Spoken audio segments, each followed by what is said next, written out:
తిరుమల మాడవీధుల్లో ఊరేగింపు జరిగేటప్పుడు ఒక స్థలానికి వచ్చిందే మేళతాళాలు భజనలు ఆపి శబ్దం లేకుండా ఆ ప్రదేశాన్ని దాటిందే మళ్ళీ తిరిగి ప్రారంభిస్తారు. అలా ఎందుకు చేస్తారంటే పూర్వం 80 ఏండ్ల ఒక ముసలి అవ్వ శనగలు అమ్ముతూ ఉండేది మాడవీధుల్లో.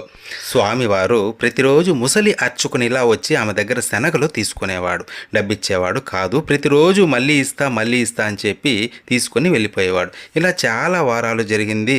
ఒకరోజు ఆమె గట్టిగా పట్టుకొని ఈరోజు డబ్బు ఇవ్వాల్సిందే అని అడుగుతుంది. ఇప్పుడే తెచ్చిస్తా అని చెప్పి స్వామివారు ఆలయంలోకి పరిగెత్తుకుంటూ వెళ్ళిపోతారు. స్వామికి ఆమెంటే ఎంతో అభిమానం, తనకు ముక్తిని ప్రసాదించాలనుకుంటారు. అందుకే ఆమె పూర్వజన్మల పాపాలను శనగల రూపంలో గ్రహిస్తారు. తన అర్చకులతో ఇలా సెలవిస్తారు స్వామి.